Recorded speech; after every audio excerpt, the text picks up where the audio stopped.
Boa tarde a você que está aqui com a gente nessa tarde de quinta-feira, de sexta-feira, desculpem, né?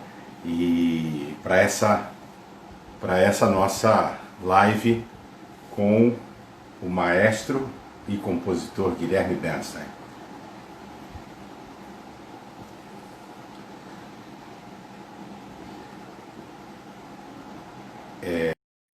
Na live, eu queria agradecer a presença de você nessa live. Fique com a gente, vamos conversar sobre música, sobre arte. Boa tarde, maestro Guilherme Bernstein. Boa tarde, Lício. Que bom poder ter você aqui com a gente nessa live, nesse final de semana, né? Uma semana longa e uma semana importante para o nosso meio artístico, para o nosso meio musical, para os nossos teatros que cuidam de música clássica, de ópera, de balé. E deixo a palavra com você para você dar esse boa tarde para os nossos participantes aqui da live, que estão chegando aos pouquinhos, e para você falar um pouquinho já sobre esse momento que a gente vive, né? Esse momento importante e significativo para uma classe que trabalha, né, e que emprega muita gente. Diga lá, Guilherme. Boa tarde. Boa tarde, Lício. Boa tarde, Coletivo das Artes. Boa tarde a quem está nos assistindo, começou a nos assistir agora. O que o Lício está mencionando de ser uma semana importante para o nosso meio foi a criação do Fórum de Teatros de Ópera, teatros, Valeu. companhias de balé, etc., e música de concerto do Brasil. Um organismo independente, completamente descentralizado e, pela primeira vez, não dependente de governo, né? Porque, na verdade, seria um órgão de pressão junto a governos, mas, mais do que tudo, de oferecimento de políticas públicas, né? E nós é que vamos tratar.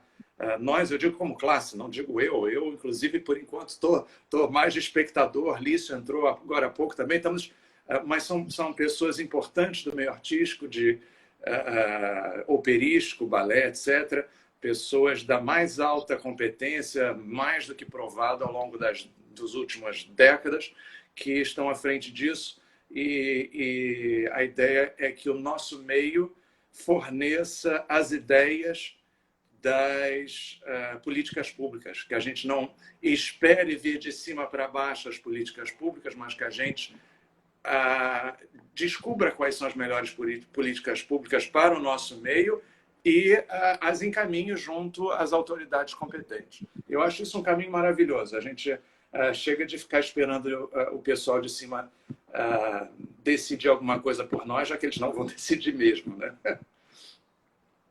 É importante que a gente possa, como cidadãos e como profissionais dessa área, indicar, né, caminhos e traçar também projetos, né, junto com os governos, né, nessa direção. Maestro, maestro e compositor, né, e também pianista e também professor. Guilherme é um jovem de muitos talentos, né? Um jovem Obrigado. já seus Obrigado. 40 e poucos anos, né? E mais um grande talento, e nós que já tivemos a oportunidade não só de ouvir obras do Guilherme, de apreciar obras do Guilherme, como também de cantar óperas do Guilherme e até mesmo apreciar o Guilherme regendo orquestras, né? E de cantar com o Guilherme também profissionalmente, nós que já tivemos a oportunidade de dividir o palco, né? Durante algumas oportunidades em diversos grupos orquestrais, desde o Teatro Municipal do Rio de Janeiro, passando pela Orquestra Sinfônica de Barra Mansa e também outros grupos musicais, como o ensemble que tocou na Sala Cida Meireles há 2 anos atrás, a ópera do Guilherme, O Caixeiro da Taverna, que o Coletivo das Artes produziu e que o público carioca teve a oportunidade de, de assistir. Guilherme, como começou tudo na sua vida? A música, como ela entrou? Foi o piano que começou tudo ou teve outra razão? Olha, a lenda da família é a seguinte. Quando eu tinha uns 5, 6 anos, eu comecei a insistir com a minha mãe que eu queria, com meus pais, né? Que eu queria estudar piano. Queria porque queria estudar piano. E acontece que a minha irmã mais velha já tinha recebido um piano anos antes, né? Ela tem 3 anos e meio. Ela é 3 anos e meio mais velha que eu. Já tinha recebido um piano e tinha sido um fracasso total, coitadinha da minha irmã. A minha irmã é aquilo que os americanos chamam de tone deaf, né? Ou seja, ela, se a melodia sobe ou desce, ela não tem a menor ideia, coitadinha. Ela gosta de música, mas ela não tem ideia se a nota está subindo ou descendo. Então foi um fracasso. Resultado, ao invés de terem me dado um piano, me deram uma flauta doce. Aí fica difícil, né? Eu brinco com a nossa amiga Laura Rona, grande flautista e professora, que foi isso que estragou minha relação com a flauta. A partir daquele momento, eu passei a infernizar todos os flautistas que trabalham comigo. Isso é só meia verdade. É meia verdade. Mas eu só fui ganhar um piano mesmo anos depois. Eu já tinha 11 anos quando eu comecei a estudar música. Mas acho que foi bem o suficiente. 2 anos depois eu já estava na escola de música por concurso, no curso, fazendo o curso técnico, né, de piano. Guilherme, você falou, mas faltou o seguinte, faltou uma coisa importantíssima. Eu vou dar uma caminhada por aqui, vou carregar os nossos ouvintes por aqui, porque você congelou na minha tela. Então, para não correr o risco de ser a minha conexão, eu estou chegando mais próximo do modem. Eu não tenho tido problemas durante a pandemia de internet, não, mas hoje eu tive. Então, eu estou carregando nossos espectadores aqui pela minha casa para ficar perto do modem e vou ligar a luz aqui atrás de mim. Sim. Muito bem. Eu achei que você ia mostrar a paisagem da sua varanda, né? Eu achei que você ia fazer isso. Esse é um dos pontos altos da casa. Mas isso eu deixo para quem trabalhar com a gente. Isso, deixa isso para uma outra oportunidade. Guilherme, você falou, assim, você foi bem objetivo, mas você não falou o seguinte: como é que o bichinho da música, ou como o maestro Henrique Morelenbaum fala, como a centelha divina acendeu dentro de você? Olha, eu realmente não sei. É aquela... Eu quero porque quero. Eu quero tocar piano, eu quero aprender a tocar piano. E foi isso. Eu comecei a tocar piano. O turning point, na verdade, foi quando eu tinha uns 15 anos, digamos assim, 14, 15 anos, e tocando piano na escola de música. E eu comecei a me interessar mais, talvez, por entender a música do que por tocar a música. Então, especialmente, Mozart sempre foi minha paixão, mas, além disso, Debussy. Quando eu comecei a tocar Debussy, com meus 15 anos, eu passava, digamos, um tempão em cada acorde, tentando entender a sonoridade, como é que aquelas notas se encaixavam, por que era tão bonito. Debussy é tão lindo, né? Você toca qualquer coisa de Debussy, a sonoridade. Você não precisa nem sair dali, você pode ficar num compasso a vida inteira, que aquele compasso é lindo. Eu queria entender aquilo. Então eu passava literalmente minutos e minutos sentado ao piano, tocando as notas, para tentar entender como elas faziam sentido. E aí eu comecei a me descobrir compositor. Isso é bem compositor, né? Compositor, eu acho que a primeira coisa que move o compositor é a curiosidade, né? E o maestro também, de uma certa maneira, né? O maestro também, porque as duas coisas comigo, né? Comigo, foram a questão de tentar entender tentar entender como funciona. Eu sou bastante analítico, né? Dizem que é porque eu sou virginiano, não sei, quem sabe. Mas eu sou muito analítico, eu quero entender as coisas. E em música eu sempre quis entender. E de certa maneira, eu acho que eu tenho um talento para isso. Eu sou professor só na Unirio, já são 17 anos, né? Então, eu gosto de entender e de clarear o entendimento, criar maneiras de entender a coisa. E isso para o maestro é muito, muito importante. E essa questão analítica, de certa maneira, me ajuda muito como intérprete. Na hora de você... me vem de maneira muito natural entender, por exemplo, a narrativa musical. Mesmo de uma grande sinfonia, e mesmo antes de... Hoje, obviamente, há muitos anos, eu sou capaz de pegar uma sinfonia, analisar a estrutura toda, a cadência disso, a cadência daquilo, tema A, B... tudo bem, faz parte do trabalho. Mas mesmo antes disso, de maneira intuitiva, eu acho que eu tenho uma certa capacidade natural de segurar, entender o que o compositor quer dizer em termos narrativos. Então, isso são as duas coisas, é o compositor e o regente. Bem, nós estamos falando do compositor e o regente, então eu acho que isso, no teu caso, eu acho difícil separar onde começa um e onde termina o outro, né? No sentido de que a sua mente é uma mente que não está dividida, não está fracionada, né? Claro. Você é regente e compositor ao mesmo tempo, né? E artista também, intérprete também, né?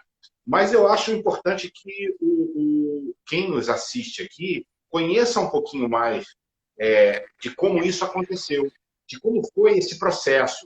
Se o processo começa primeiro pela aproximação a um processo de estudo de música como regente, ou você inicialmente começa já estudando composição, se envolvendo com composição, compondo já pequenas canções ou pequenas obras. Como é que foi essa gênese aí do compositor maestro?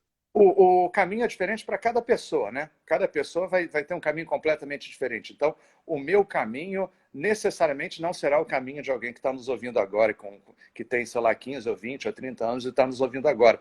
Cada caminho é completamente diferente. O meu caminho foi, na verdade, pela composição. Foi pela composição. Eu comecei a me ver compondo aos 14, 15 anos e os professores começaram a estimular, começaram a achar bacana. E aí eu peguei o contato com Dona Maria. Piano? Ao piano? Ao piano, peças para piano, naturalmente, né? Pianista, né? Estudante de piano, pianista com 15 anos. Estudante de piano, eu comecei a compor para o piano. E aí eu comecei, como as coisas estavam muito interessantes, alguém me deu o telefone da Dona Maria Luísa Prioli. Eu não sei se os ouvintes sabem que é a Dona Maria Luísa Prioli, nós da nossa geração ainda sabemos, que escreveu aqueles livros de teoria, harmonia, todos. Eu tive aula com ela me abriu todas as portas e me explicou coisas maravilhosas. Então, foi pelo lado da composição. Eu, na verdade, decidi fazer regência para ser compositor, de certa maneira, de uma maneira ingênua. É aquela coisa do adolescente, né? Adolescente de 16 anos, mais ou menos quando eu botei na cabeça que ia ser música, eu tinha 16 anos, demorei uns 2 anos, quase 2 anos para contar para os meus pais, né? Quando contei já era tarde demais. Mas, enfim, mas com 16 anos eu decidi ser músico, de certa maneira, de uma forma ingênua, eu quis ser maestro, regente, para conhecer a música por dentro e aí poder compor com aquele conhecimento de quem faz, não com conhecimento de quem lê sobre, mas com conhecimento de quem faz. É uma postura perfeitamente ingênua, eu digo isso para quem está nos assistindo, porque a carreira de regente, independente da função, você estar na frente da orquestra, falando da carreira mesmo, você se colocar como regente no mercado e coisa e tal, é uma das coisas mais loucas, enlouquecedoras que existe. Bem ou mal, o instrumentista, o cantor, sobe no palco e se prova. Mas o maestro é uma loucura, é completamente louca a carreira de regente. Então, essa ingenuidade, de certa maneira, me levou a fazer o curso de regente. regência. Que uma vez que você está na frente da orquestra, eu já totalmente sensibilizado para o som da orquestra e coisa e tal, me apaixonei pela coisa. Alguns professores disseram que eu tinha jeito para a coisa também, e aí eu fui por esse caminho. Curiosamente, eu nunca tive uma aula de composição na vida. Foi o contrário. A minha Mas, carreira a minha carreira é toda como regente, né, nesse aspecto. Eu comecei como compositor, continuo compondo sempre, mas eu nunca tive nenhuma aula de composição na vida. que interessante, porque o Guilherme, falo isso com muita naturalidade, o Guilherme tem um instinto natural para compor para o canto. Isso você vai falar um pouquinho mais adiante. Como é que, inclusive, a Rosiane Queiroz, a cantora lírica, soprano, que está aqui participando, perguntou isso. Como é que você começou a compor para canto? Mas você responde isso um pouco mais adiante. Você falou da dificuldade da carreira do regente, né? Como encaminhar, como tudo. É realmente muito difícil. A do compositor também não é fácil, né? Nós estivemos com o Ronaldo Miranda na semana passada aqui e ele falou um pouco da história dele, que a história dele começou através de uma Bienal de Música Contemporânea. Uma pergunta, Guilherme, já que a composição foi, de uma certa maneira, aconteceu cedo para você, profissionalmente, essa descoberta, essa relação com a composição de maneira profissional também se deu rapidamente? Ou seja, como foi que começou isso? O que começou primeiro? O que nasceu primeiro? O ovo ou a galinha? O regente ou o compositor, profissionalmente falando? Olha, o regente demora mais para se fazer. O regente precisa de uma maturidade que o compositor nem sempre precisa. Então, eu diria que o compositor já tinha algo interessante a dizer bem antes do regente. É verdade que eu comecei a reger, digamos, profissionalmente com 21 para 22 anos.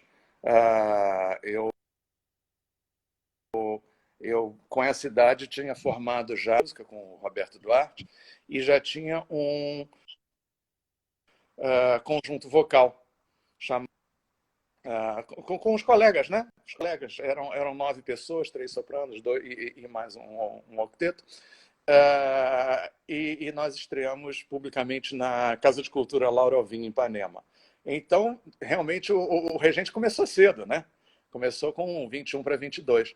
Mas nessa época eu já estava compondo. Você conhece um ciclo que eu compus nessa época, Rosto no Espelho. Quem tiver interessado está no meu site. Aliás, deixa eu fazer um pouquinho de propaganda logo de cara, não é? Quem se interessar pelas minhas composições é só entrar em guilhermebernstein.com. A minha página, vocês entrem no site, tem lá uma página composições, uma página longuíssima, vocês têm que rolar a beça, mas está cheio de canções, partituras gratuitas, todas as que eu posso, que não tem direitos autorais, estão lá, gratuitas. Quem pode baixar. Tem áudios também, áudios, vídeos também de composições suas lá? Tem tudo. E quando nós falarmos de ópera, nós temos a gravação completa do Caixeiro da Taverna, 2 versões, a primeira produção e a produção que o Lício mencionou, de 2 anos atrás. Temos no meu site também uma ópera de câmara chamada Máscaras, depois a gente... Então, divirtam-se, quem tiver interessado já está lá. E tem canções, como eu estava dizendo, tem canções que eu escrevi com 20 e poucos anos e que eu acho que valem a pena até hoje, valem a pena de serem cantadas até hoje.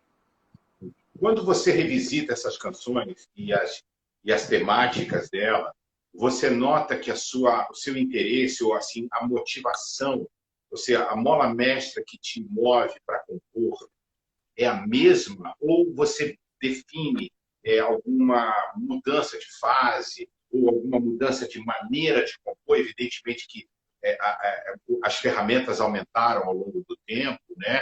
A percepção de algumas coisas e a experiência leva também a isso. Mas como é que você vê? Você é um compositor que vê fases claras na tua composição ou você acha que você mantém uma certa, digamos assim, uma certa linearidade? Não sei. Eu acho que algumas coisas não mudam.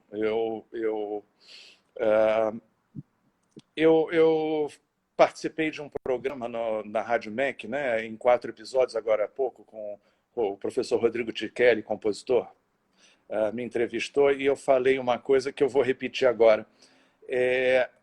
Talvez o mais importante para o compositor seja descobrir uma voz pessoal. Às vezes o compositor até tem problemas técnicos ou sei lá o quê, mas para a voz pessoal, ele se expressa e ele é ele põe o carimbo dele. Isso talvez seja o mais importante. Quando eu digo voz pessoal, não estou dizendo que você precise ser gigantescamente original, né?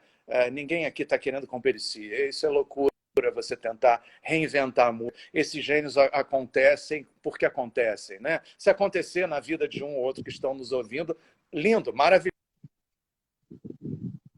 mas você não pode colocar a geração toda que veio de nós colocou esse peso nos ombros, e eu acho que foi um fracasso total, desculpe dizer, né? Um bando de experimentalismo, de uma coisa ou outra você tira coisas muito bacanas, não tem a menor dúvida que tem coisas bacanas na música experimental dos anos 60, 70, tem muito mérito, mas era um peso, a pessoa tentava redescobrir a roda, o compositor não precisa se colocar esse peso todo, mas precisa tentar descobrir uma maneira pessoal. Isso eu acho que com 20 e poucos anos eu já tinha. E essa coisa pessoal continuou. Não é? Que bom. Tem uma série de pessoas aí se manifestando já, né? Mas eu queria registrar antes algumas presenças ilustres aqui, né? Cantores, né? As pessoas estão se manifestando, eu estou tentando não ler para eu não me distrair, para eu continuar, porque se eu for ler cada coisa, eu não sei, mas eu estou vendo que estão mencionando, mas eu não estou lendo. Mas de eu propósito. queria registrar a presença aqui. Queria registrar aqui a presença de um colega seu, Mário Ferraro, que é um compositor, é o mais carioca dos compositores paulistas, né? Ele é o mais carioca, sem dúvida alguma, né? Por quê? Porque mora há anos no Rio de Janeiro. E tudo bem, passou uma fase também ilustre e maravilhosa em Londres, né? Onde ele completou seu doutorado, mas isso é outro assunto. Um abraço, Mário, e um prazer ter você aqui. Também a presença da professora e coordenadora do Instituto Pacarelli, Silmara Adresa, e tantos cantores, né, que estão presentes aí, e a pianista Eliara Pugina, nossa querida Eliara, que já falou que as suas canções são lindas. Lindo é quando ela toca as canções. Aí elas ficam lindas. Ai, que legal. Guilherme, o que faz um compositor, se você quiser falar também do que faz um artista se interessar por uma obra, você pode falar também. Mas o que faz um compositor dar o start para um tema? O que é um sonho? É um déjà vu? É uma situação da realidade? É um poema? Deixa eu voltar alguma coisa que você perguntou e eu acabei não respondendo, porque você perguntou o que tinha me despertado para compor para canto. Você se lembra que você falou isso há uns minutos atrás? Eu estou ficando mais velho e eu estou dando mais valor à experiência que eu tive como adolescente na escola de música. Coisa que você, quando jovem, né, aqueles anos todos que você passou, eu passei desde o quê? Desde 13 anos de idade eu entrei na Escola de Música da UFRJ, para quem não conhece, né? É o antigo Instituto Nacional de Música, que nasceu como Instituto Imperial de Música, então, ali na Rua do Passeio, aquela coisa toda. E aí, quando você se forma finalmente em regência, tantos anos depois, com 24 anos de idade, você acha que foi um saco, é insuportável. Eu olho para trás, aos 15, 16 anos, eu estava fazendo classe de acompanhamento ao piano com Dona Zurita. Não sei se você conheceu Dona Zurita. Eu estou tentando lembrar agora o nome da cantora, professora auxiliar. Ela era cantora que cantava nas aulas de Dona Zurita. Então, eu fico lembrando agora, que eu acompanhava áreas de Mozart, acompanhava canções de Debussy ao piano, e a professora cantando e me dizendo como é que acompanhava, como você ouvia o cantor, como você não ouvia o cantor. de vez em quando tinha um violino, uma flauta, uma coisa, era principalmente com canto.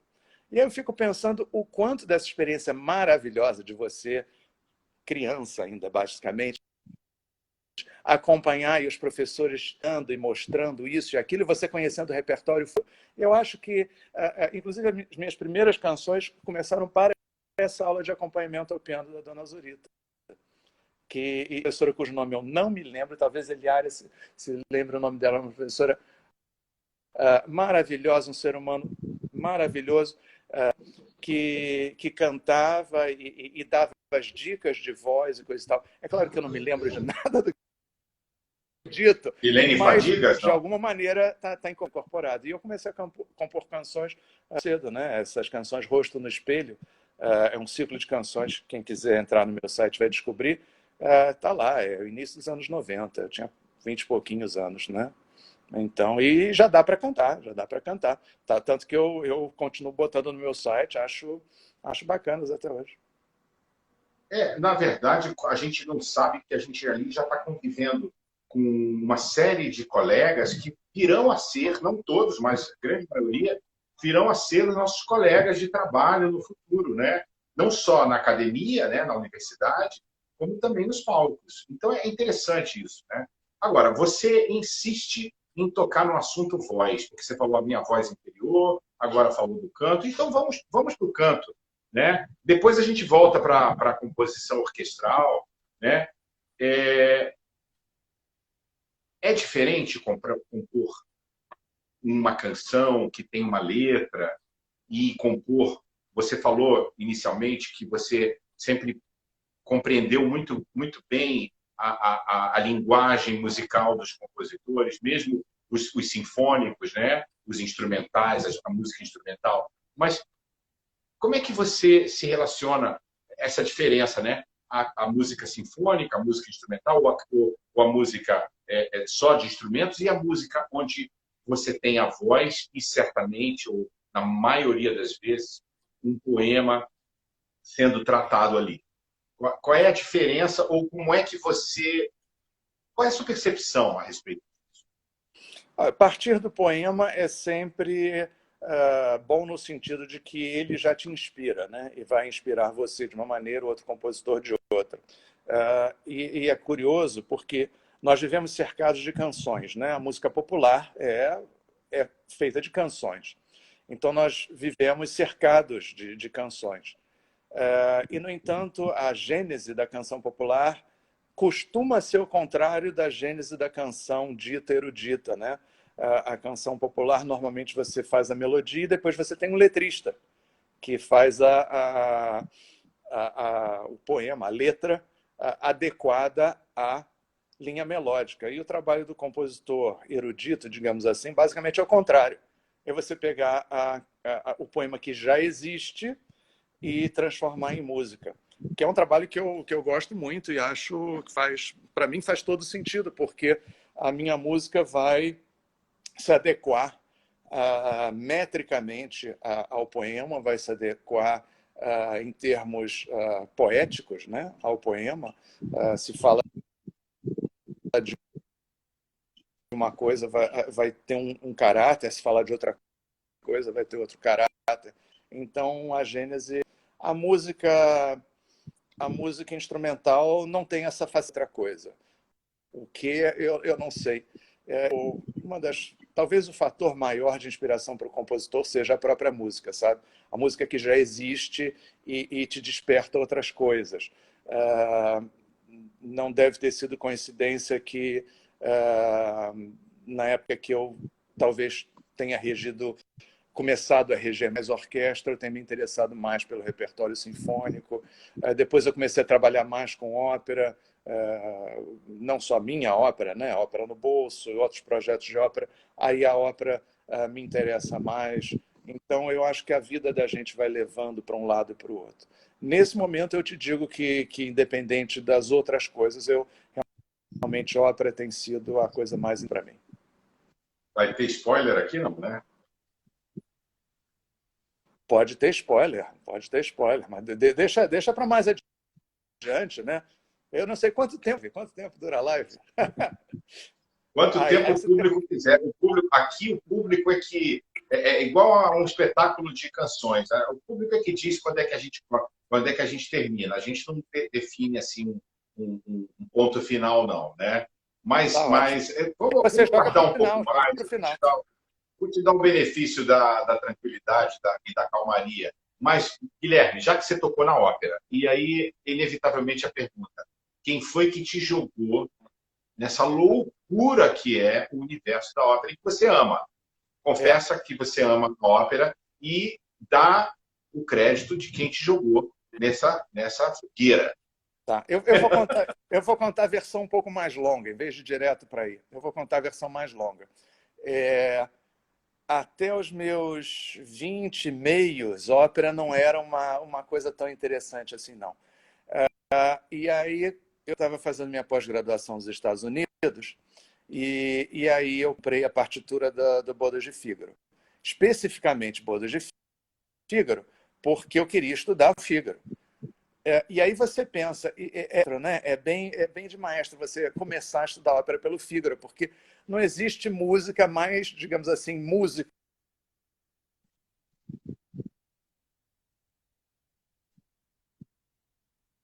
Tem gente que diz que Mozart é ópera para quem não gosta de óperas.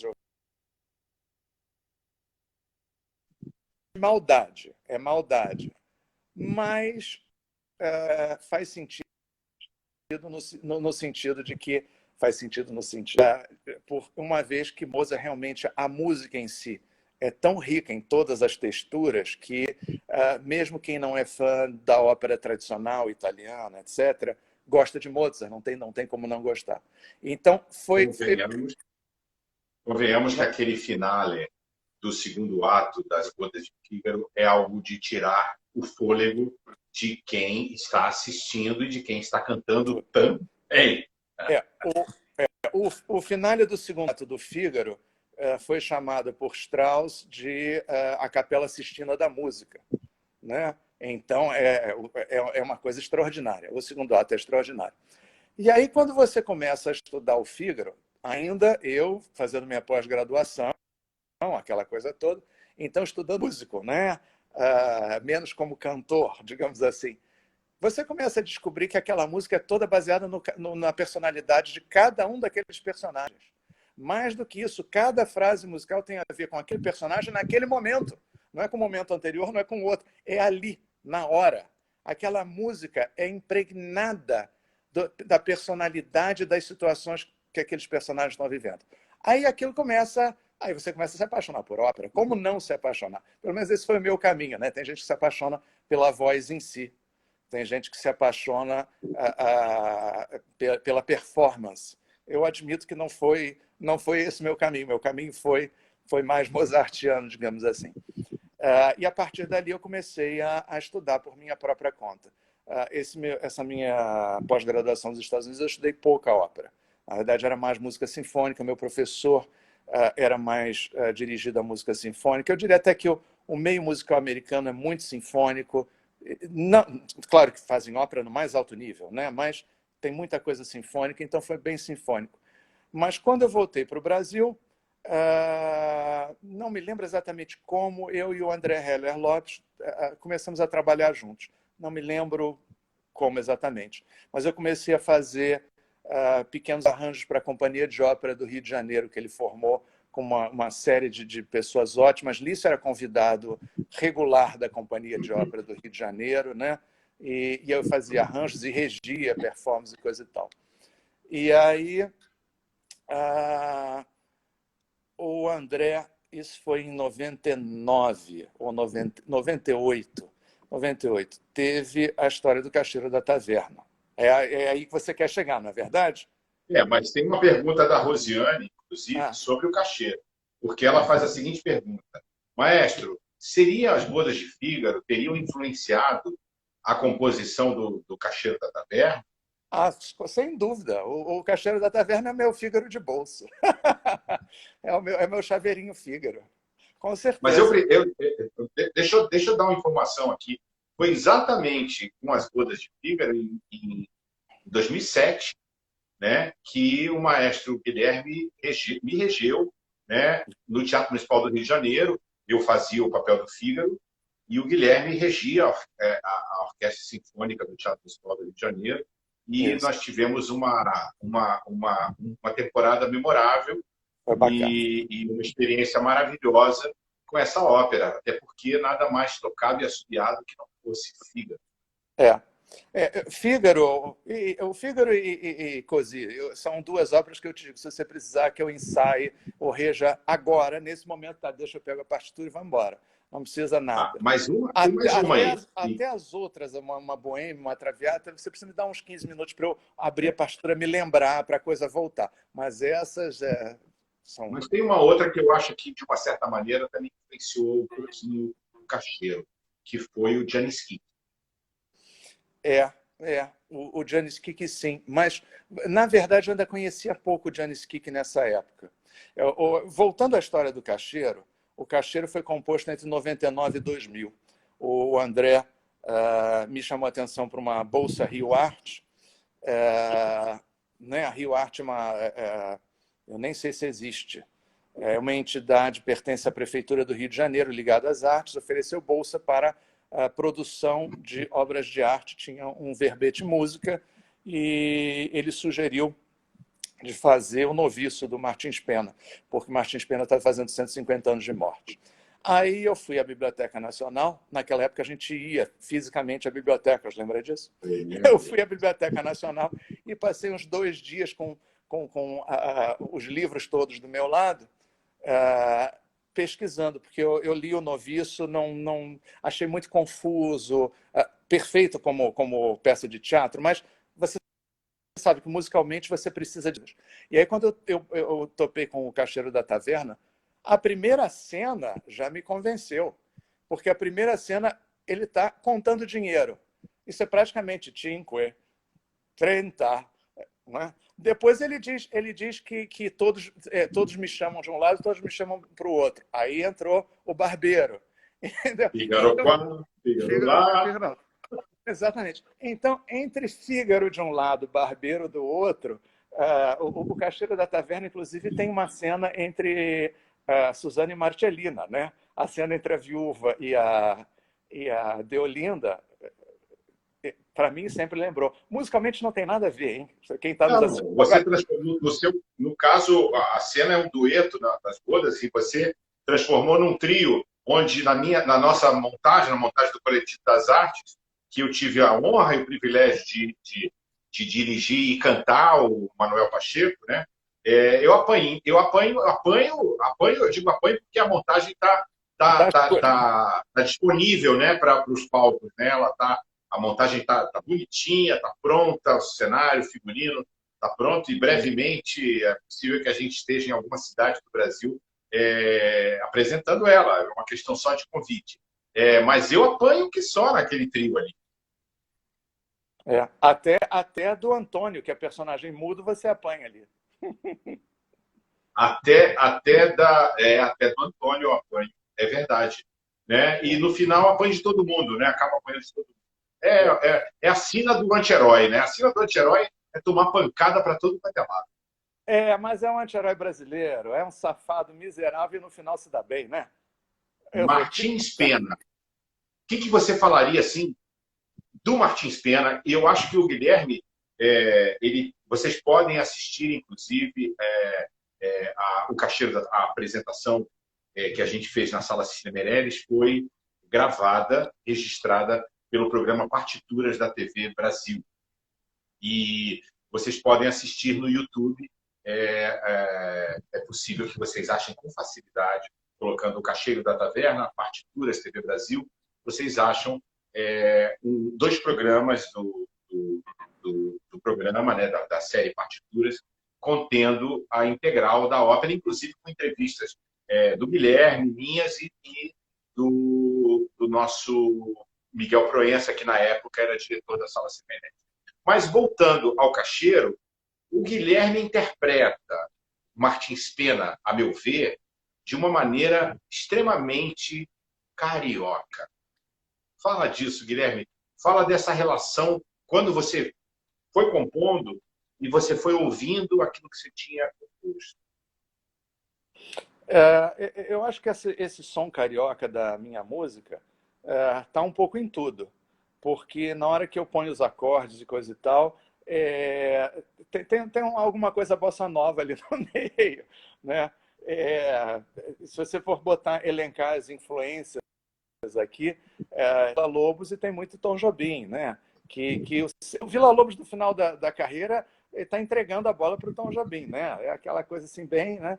Então tem muito disso. Eu lembro que quando eu fiz meu concerto para piano com a orquestra de Barra Mansa e a pianista Alicia Lucas, minha querida amiga, para quem eu compus o concerto, estamos falando de que 2008, 2009, não sei. Eu lembro que um trompista da orquestra, uma pessoa muito querida, disse: maestro, é uma alegria tocar essa música, parece que a gente está passando por Ipanema. Então, esse é o concerto para piano. Então, eu acho que tem alguma coisa ali. Não importa o que eu faço, acho que tem uma coisa um pouco nesse estilo. Seria um registro da sua juventude? Seria um registro da sua adolescência? Garoto Zona Sul, alguma coisa assim? Bom, eu não sou garoto Zona Sul, né? Zona Sul é você que cresceu no Flamengo, né? Eu não, eu sou tijucano. Eu sou tijucano e, como todo tijucano, todo não, Foi morar na Barra da Tijuca. Eu saí da Barra, que é a Barra da Tijuca. Cruzei a floresta e moro na Barra da Tijuca. Isso é piada, tá, gente? Brincadeira, tá? Por favor. Porque eu não estou ofendendo ninguém, não. É brincadeira interna aqui entre tijucanos. Mas eu acho isso natural. Na verdade, quando eu era criança, eu nasci em 68. Pronto, estou liberando aqui para todo mundo a minha idade. Então, quando eu era criança nos anos 70, a bossa nova já não era mais a coisa bacana. A coisa bacana era MPB, mais Caetano Veloso, Chico Buarque, que eu ouvi bastante também. Mas o Tom Jobim já era clássico, né? O Tom Jobim já era Deus, já estava canonizado. Então, não era muita música da minha juventude, não. Eu era jovem nos anos 80. O que eu ouvia, o que todo mundo ouvia era Blitz, né? RPM, essa coisa toda. Mas, na hora de botar isso na música, nunca me interessou como compositor. Claro que eu achava tudo bacana, né? Quando você tem 20 anos, vai dançar né? Com os amigos, com as amigas. Esse rockzinho tá tudo ótimo. Mas não era isso que eu queria botar na música. Mas essa coisa brasileira que vem em Tom Jobim, e você encontra também no Camargo Guarnieri, no José Siqueira. Eu toquei muito também a Lourenço, né? Claro. Não sei se hoje, mas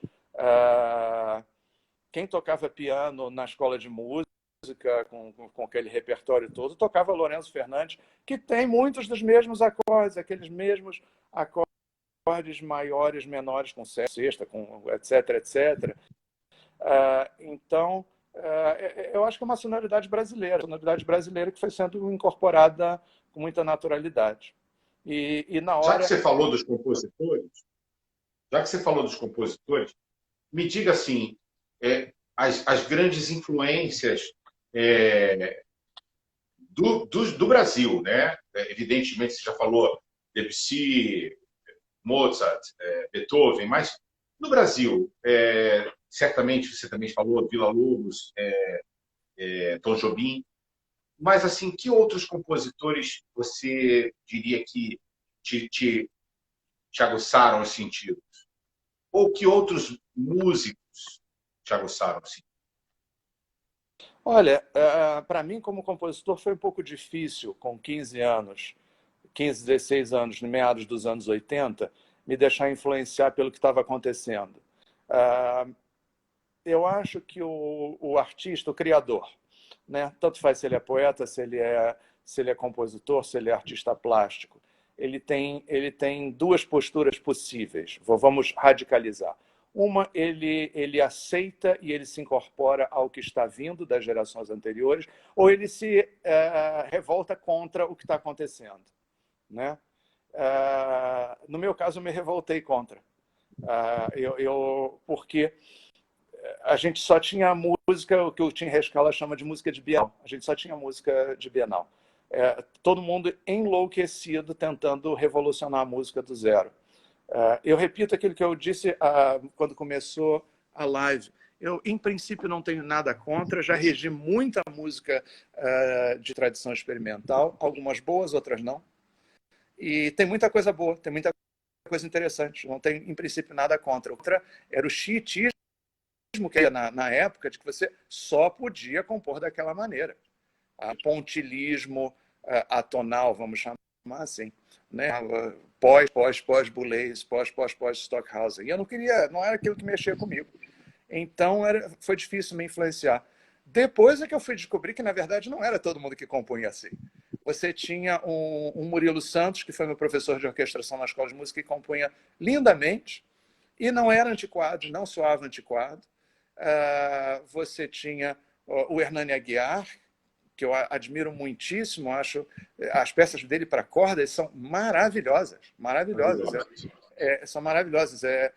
Realmente assim o compositor para orquestra de cordas no Brasil. O Hernani tem uma obra imensa, maravilhosa. Naturalmente, eu não poderia me deixar impressionar pelo Mário Ferraro, que é meu colega, porque nós somos contemporâneos, eu não conhecia. Hoje em dia, a gente pode apreciar um ao outro. Então, Guerra Peixe. Hein? Guerra Peixe nunca me impressionou. Eu vou te dizer que nunca me impressionou. Nunca me impressionou. Mas, ao mesmo tempo, tinha compositores na época que também ficavam, principalmente pianistas da escola de música, que ficavam recriando Chopin e Schumann. Então, para mim, os dois polos eram assim, eu quero fazer alguma coisa que, enfim, a pessoa quer se expressar, eu queria me expressar daquela maneira. Então, essa foi uma das razões pelas quais eu não estudei composição na época. Outras pessoas foram por outros caminhos. O Ripper, por exemplo, que também compõe, como eu, como o Mário, a gente pegou, digamos assim, cada uma influência, mas a gente compõe música com melodia, com harmonia, com ritmo, bastante reconhecível, né?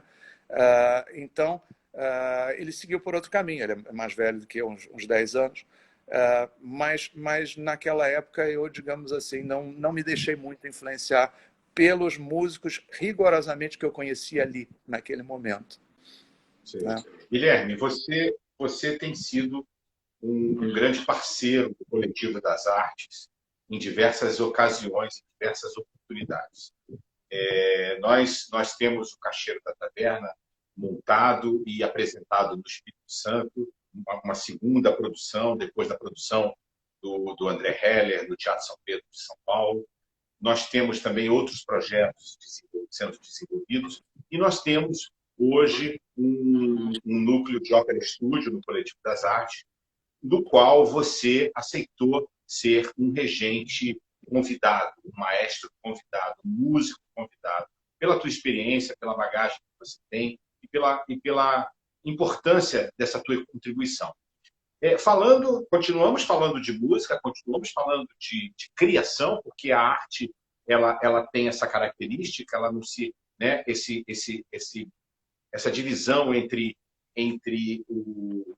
o academicismo e o palco, ela é muito tênue, ou ela convive de uma certa maneira. Eu queria que você falasse um pouco da questão filosófica mesmo, como é que você vê a educação musical no Brasil, o que a gente tem, na tua opinião, de desafio pela frente, e também dos desafios para as novas gerações de compositores, de maestros e de cantores, porque falamos para um público eminentemente que tem na música vocal um interesse importante, um interesse principal. Eu posso, antes disso, como parou aqui embaixo, eu li uma pergunta da Luana. Tá? E eu peço desculpas aos outros que escreveram para eu ler. Eu efetivamente não estou lendo, porque senão eu me distraio na minha resposta, tá, gente? Mas acabou que parou aqui a pergunta da Luana Scheffer, o que eu penso da necessidade de inovar a todo custo, se isso afasta o artista geral. Muito bom. Tá, então, não é preferência, não é só porque parou na minha frente, e como a gente estava falando disso, eu vou responder rapidamente. Eu acho que hoje em dia, na música erudita brasileira, esse problema não existe mais, é a minha impressão. Pode ser a questão de um ou outro fulano, mas Não há, acho que não, acho que cada compositor está na sua, não tem muito problema, não. Na Europa ainda existe isso, ainda existe um certo fundamentalismo. Há poucos anos atrás, 5 anos atrás, na verdade, quando o Dudamel assumiu a Filarmônica de Los Angeles, o Esa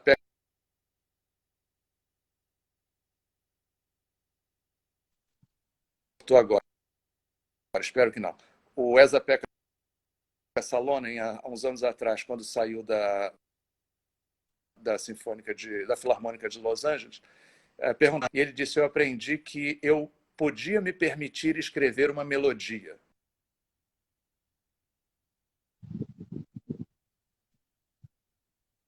E ir para a Califórnia para aprender, para se permitir uma melodia, você vê o nível de pressão, de fundamentalismo com que ele tem que inovar. Vai em frente, pode dar certo, pode dar errado, gente. Pode dar certo, pode dar errado. Agora, a pressão para você fazer isso a todo custo é uma coisa tão antiquada. Schoenberg tinha essa pressão. A gente lê Schoenberg, ele se colocava essa pressão, mas isso vem de uma ideologia em que você acredita no Deus história, né? Vem de uma visão marxista. Não estou sendo anti-marxista nem marxista aqui, mas de uma visão da história como imutável, e cada ação sua tinha que ter uma consequência histórica. Gente, isso massacrou tantos talentos. Mas acho que no Brasil isso não é um problema na música no Brasil. Nas artes plásticas eu acho que é. Acho que muita gente tenta inovar e está todo mundo fazendo o que já foi feito. Sabe? Qualquer inovação já foi feita na Paris dos anos 20, tá? Por definição. Mas eu acho que hoje, como educador que você é, e como compositor também, você exerce uma influência numa geração jovem, com as suas composições e também com o seu ensino da regência e as produções de óperas do núcleo de ópera da Unirio. Fala um pouco das responsabilidades suas e nossas, né? Nossas da nossa geração, com o ensino e, de uma maneira geral, como é que você vê esse futuro no Brasil? Nós já estamos chegando no final da nossa live, então eu queria que você pudesse ser bem conciso para dar tempo para a gente falar mais uma outra coisa. Tá bom. Eu voltei aqui para o quarto que estava acabando a bateria. Espero que a internet continue funcionando bem. Eu acho que o Brasil acordou para o ensino de música. Eu acho que o Brasil realmente acordou. Eu trabalhei junto ao projeto Música nas Escolas de Barra Mansa por muitos anos. No final dos anos 2000 poderia ser um dos poucos projetos. Hoje está por todo o Brasil, tem projetos musicais, projetos que baseados em ONGs, outros em igrejas, outros em prefeituras, outros em estados. Existem projetos de música, ensino de música nas escolas por todo o Brasil. E com isso eu acho que nossos problemas de formação de público estão resolvidos, porque o público, uma vez que você foi sensibilizado pela música, você gosta de tudo. Quem tocou violino ou trompa quando criança, mesmo que vai fazer qualquer outra coisa, vai gostar de ópera, vai gostar de chorinho, vai gostar de tudo, porque você abriu suas perspectivas. E mesmo o público que ainda não foi sensibilizado, pela minha experiência pessoal, eu te digo, todo brasileiro gosta de música sinfônica, todo público brasileiro no interior do Brasil nunca ouviu ópera na vida, adora ópera. É só você oferecer que o público gosta. Lício teve experiência disso lá em Barra Mansa, quando a gente, logo no primeiro ano do projeto, cantou áreas de ópera para um público que nunca... O público caiu de quatro, rolou no chão, foi uma coisa linda. E é assim sempre, hein? É assim sempre. Claro que com um bom artista é melhor. Mas não há problema de público. O nosso problema agora... E outra, também não há mais problema de formação. Na minha geração, na geração do Lício, era imperioso você sair do Brasil para dar aquele verniz final, pelo menos o verniz final na formação. Ou que você quer estudar fora porque é bacana e faz bem a vida, e você conhece. Precisar, você não precisa mais. Você não precisa. Então, a música no Brasil também está num nível ótimo. O que a gente tem que fazer é criar uma estrutura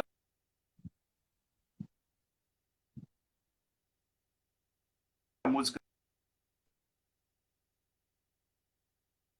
sinfônica para oferecer isso para o público. O público tem. A gente sempre pode profissionalizar mais o acesso, fazer isso de uma maneira ou outra, mas público Entendi. tem. O Guilherme, vou abrir para as tuas considerações finais, mas eu antes queria dizer para você que eu percebo também assim, eu acho que o ensino de música no Brasil cresceu muito. O que eu sinto mais carência hoje é de uma reflexão maior a respeito daquilo que a gente quer, do encontro dessa voz interna, seja no cantor, seja no músico em geral, seja no compositor. Eu acho fundamental. O compositor tem que encontrar sua voz, né, naturalmente, porque senão ele não se expressa. Mas eu acho que, de uma maneira geral, o artista jovem ele precisa começar a refletir mais. Nas universidades, a gente vê ainda, apesar dos professores estarem cada vez mais abertos, a gente ainda vê pouca reflexão, pouco debate. Então, é só uma impressão minha, que eu não sei se você você vive numa outra realidade também do Rio de Janeiro. São Paulo já é um pouco diferente, talvez isso. Mas como é que você vê isso? E te agradecer por essa participação maravilhosa, a oportunidade que a gente teve de trocar tantas informações aqui, e você deixar uma mensagem nesse momento de vida onde os jovens precisam de estímulo para seguir em frente. Bom, com relação à individualidade do artista, na verdade, eu não lido demais com isso, porque para mim foi algo que eu busquei muito jovem por mim mesmo, então eu não sei como seria muito com os outros. Para os meus alunos de instrumentação e orquestração, lá na Unirio, e os alunos de composição que me procuram, eu estive a ouvir muito e a descobrir o que é mais interessante para eles, e ali focar durante um tempo e ir desenvolvendo uma linguagem. Isso, eu acho que você precisa de uma linguagem. Com relação aos instrumentistas que trabalham, jovens instrumentistas que trabalham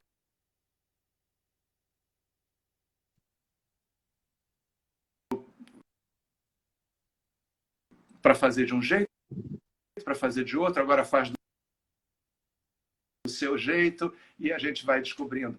Claro, eu sou tem certos limites, mas eu mesmo dentro da orquestra essa busca. Mas no fundo é uma busca individual, né? O artista ele tem que buscar essa voz por si mesmo. Havia também o mito de que ia colocar a linguagem dele em cima do aluno, o professor de composição, e isso ia sufocar a individualidade do aluno. Não sufoca. Se o aluno de composição já nasceu para ser compositor, ele vai ser compositor e vai descobrir a linguagem dele. Não, acho que isso não é uma preocupação, não. E considerações finais. A minha consideração final para quem é jovem e ainda pode sair do caminho da música ou da arte se você achar, saia e seja público, porque é o lugar mais confortável para você apreciar a arte. Agora, se você, olhando para a sua vida, você vê que você vai ser infeliz, que você prefere enfrentar os percalços que você vai enfrentar como artista, porque são inevitáveis, do que enfrentar os outros percalços, porque percalços todo mundo tem na vida, né? É uma questão de escolher o caminho.